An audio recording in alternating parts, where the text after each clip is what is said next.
Hellcat.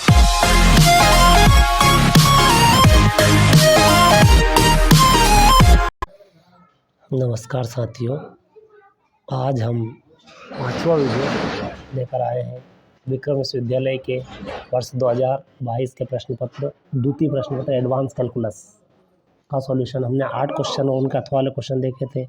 आज हम question number 9 तथा उसके अथवा वाले क्वेश्चन और सॉल्यूशन देखते हैं। क्वेश्चन दिया हमारे पास इस तरीके से, एक अवकल समीकरण है, इसका ट्रांसफॉर्मेशन, इसको रूपांतरित करना है x बराबर cos थीटा में। रूपांतरित करने का मतलब है इसे x की जगह हमें cos थीटा रखना है तथा इसके डेरिवेटिव की जगह थीटा के सापेक्ष डेरिवेटिव हमको लाना है। ठीक, तो इसकी जगह डी स्क्वायर वाई बटे डी एक्स की जगह डी वाई बटे डी एक्स की जगह। आइए हम इसको हल करते हैं। हमने सबसे पहले दी गई अवकल समीकरण ली है जो इस तरीके से, तो इसमें x की जगह cos थीटा रखा, फिर उसका x के सापेक्ष अवकलन किया और अवकलन करने पर हमारे पास आ गया है समीकरण 2 में डी थीटा बटे डी एक्स की वैल्यू। तो हमने अब इस वैल्यू का हम यूज़ लेते कहाँ, डी वाई बटे डी एक्स में। तो डी वाई बटे डी एक्स हमें दिया है, डी वाई बटे डी एक्स को हम लिख सकते हैं चेन रूल से डी वाई बटे डी थीटा और डी थीटा बटे डी एक्स। इसमें हम डी वाई बटे डी एक्स की तो वैल्यू रख देते हैं, तो ये हमारे पास आ जाता है। जो हमारा काम पहला कंप्लीट हो गया, डी वाई बटे डी एक्स की हमने वैल्यू निकाल ली। अब हम इस समीकरण 3 का फिर से अवकलन कर देते हैं, तो हमारे पास अब डेरिवेटिव है डी स्क्वायर वाई बटे डी एक्स स्क्वायर। इसको हम इस तरीके से लिख के डी वाई बटे डी एक्स, इसको फिर चेन रूल से ब्रेक कर देते हैं। फिर इसका हम अवकलन करते हैं और इस बार हम प्राप्त कर लेते हैं अवकलन करके जो हमने किया है डी स्क्वायर वाई बटे डी एक्स का स्क्वायर इक्वेशन नंबर 4 से। आगे हम बढ़ते हैं, तो हमने सारे मान निकाल लिए। समीकरण 1 में हम वैल्यू रख देंगे एक्स की डी वाई बटे डी एक्स की d square y by d x की, और हमारा समीकरण इस तरीके से रूपांतरित हो जाएगा cos थीटा में। ठीक, ये है क्वेश्चन नंबर 9। अब अथवा वाला क्वेश्चन देखते हैं। हमें दिया है जैकोबियन वाला, क्योंकि u एक फंक्शन है u1 और u1 फंक्शन को u2 u3 हमें सॉल्व करना है। जैकोबियन u1 u2 का जो जैकोबियन है वो आएगा कितना, 4। आइए हम देख लेते हैं जैकोबियन की डेफिनेशन क्या है। जैकोबियन की डेफिनेशन है u1 u2 u3 3 एलिमेंट है जिनका 3 वेरिएबल x1 x2 x3 के रिस्पेक्ट में अवकलन करते हैं। तो u1 लेते हैं हम पहली रो में, उसका x1 के सापेक्ष, x2 के सापेक्ष, x3 के सापेक्ष पार्शली डिफ्रेंशिएशन करते हैं और रखते हैं, पहली रो हमारी कंप्लीट हो जाती है।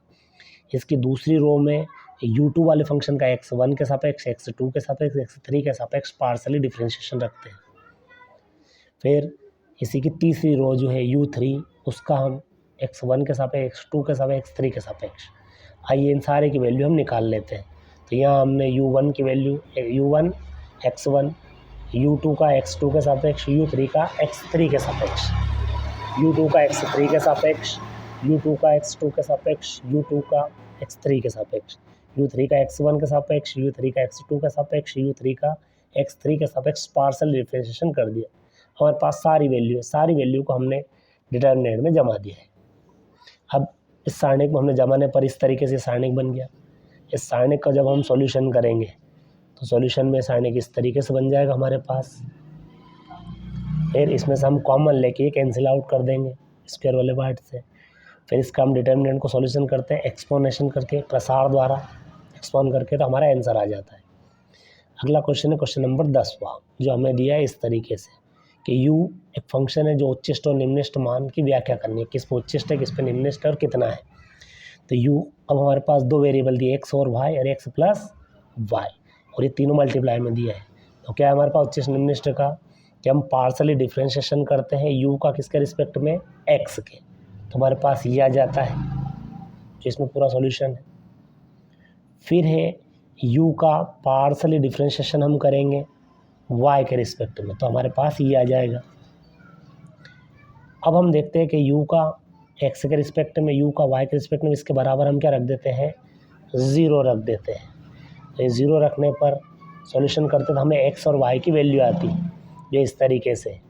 तो x की वैल्यू y की वैल्यू जब हमने सॉल्यूशन किया ये 0 रख के दिया है इक्वेशन समीकरण नंबर 3, du को y के रिस्पेक्ट में किया और 0 के बराबर रखा, तो हमारे पास आ गया इक्वेशन नंबर 4। 3 और 4 को सॉल्व किया तो हमारा पहला रिजल्ट आया कि x बराबर y है, और दूसरा रिजल्ट आया कि x बराबर जो है वो कितना है π/3 है, तो y बराबर भी कितना होगा π/3। इस तरीके से हमें x और y की वैल्यू मिल गई, एक तो 0 0 और एक मिल गई है π/3। अब हम टेस्ट करना है कि ये मैक्सिमा है या मिनिमा। इसके लिए हमें r का मान चाहिए, s का चाहिए और t का चाहिए, जो कि सेकेंड डेरिवेटिव है। r की वैल्यू जो होती है वो होती है ये, यानी u का x के रिस्पेक्ट में एक बार और अवकलन करना है सेकेंड डेरिवेटिव। तो इस तरीके से ये r हमें निकल गया सेकेंड डेरिवेटिव का। फिर s निकालते हैं, s का मतलब होगा u का y के रिस्पेक्ट में और फिर x के रिस्पेक्ट में सेकेंड डेरिवेटिव। तो ये हो गया s की वैल्यू। इसका सॉल्यूशन किया तो हमारे पास ये s आ गया इक्वेशन नंबर 6 में। फिर हम निकालते हैं t मतलब u का y के रिस्पेक्ट में सेकेंड डेरिवेटिव जो हमें दिया है इस तरीके से, तो इससे ये भी वैल्यू निकल गई। अब हम x y बराबर थे π/3 के, तो हम r की वैल्यू, s की वैल्यू, t की, तो r की वैल्यू हमारे पास कितनी आई माइनस का π/3। फिर हमारे पास इसी तरीके से s की वैल्यू जो है, s की वैल्यू वो आ गई हमारे पास √-√3/2 और t की वैल्यू जो है वो कितनी आ गई हमारे पास √3। अब हमारे पास जो कंडीशन है, क्या है कंडीशन, इस तरीके से RT माइनस एस का स्क्वायर, इसकी वैल्यू हम निकालते हैं। तो ये RT माइनस एस की वैल्यू निकालते हैं जो इस तरीके से आती है, जो 9/4 आती है, जो कि पॉजिटिव है। इसका मतलब ये होगा कि x बराबर y बराबर π/3 पर u जो है वो मैक्सिमा फंक्शन होगा। और मैक्सिमम वैल्यू कितनी होगी उसकी, तो ये हो जाएगी 3√3/8। अगला क्वेश्चन है क्वेश्चन नंबर 10वां, जो हमें दिया है बीटा फंक्शन, बीटा और गामा को एक्सचेंज करने वाला, कि बीटा और गामा में किस तरीके से बदला जाता है। तो हमारे पास दिया है गामा फंक्शन की डेफिनेशन, हम जानते हैं कि ये जो है वो गामा फंक्शन की डेफिनेशन है। इस गामा फंक्शन को हम जब z बराबर x लिख सकते तो इस तरीके से भी लिख सकते हैं, यानी गामा बराबर क्या हो जाएगा 0 to ∞ e⁻⁻z x⁴n और zn, ठीक है, ये हमारे पास गामा। अब इसके हम दोनों पक्षों में इसका मल्टीप्लाई गुणा कर देते हैं, तो ये गामा फंक्शन जो अगली स्टेप का इस तरीके से बन जाएगा। फिर गामा फंक्शन जो है वो इस प्रकार बन जाएगा। फिर हम गामा में निश्चित इंटीग्रेशन ले लेंगे 0 to ∞ इसकी लिमिट, और z के रिस्पेक्ट में इसका अवकलन कर देंगे। तो ये इस तरीके से हमारा इंटीग्रेशन बन जाएगा अगली स्टेप में। फिर इसमें हम जब हम पुट कर देंगे कि z बराबर x + 1, z = 1 + x = y, अगले स्टेप में ये सॉल्यूशन आएगा हमारे पास। फिर ये और इस तरीके से ये बन जाएगा। ये जो फंक्शन बनाया था, ये जो डेफिनेशन है ये किसकी है, गामा m + n की डेफिनेशन जो इक्वेशन 1 में हमने दी है। अब ये इतना इंटीग्रेशन बचा है dy/dx, तो ये और ये तो गामा m तो हमने बाहर निकाल लिया है जो हमारे पास यहाँ आ गया, और ये जो है वो किसकी डेफिनेशन बन गई हमारे पास, बीटा वाले फंक्शन की।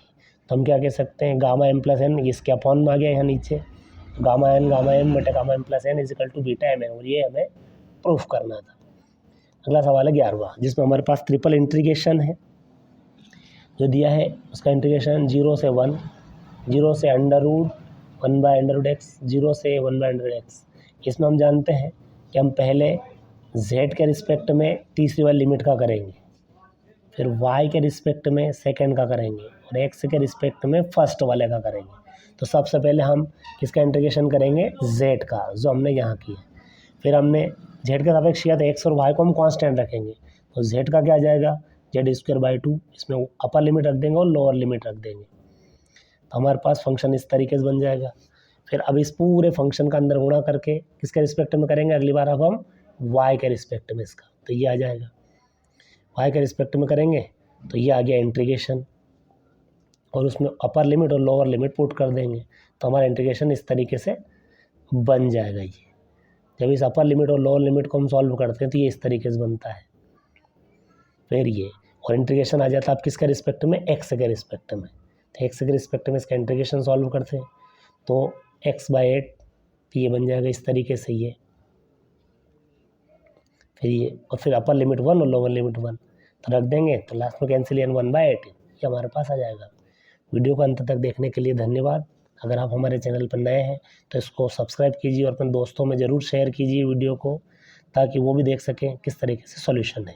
और अगर कोई क्वेरी आती है तो कमेंट बॉक्स में ज़रूर लिखिए और कमेंट करके ज़रूर बताएं वीडियो आपको कैसा लगा। धन्यवाद।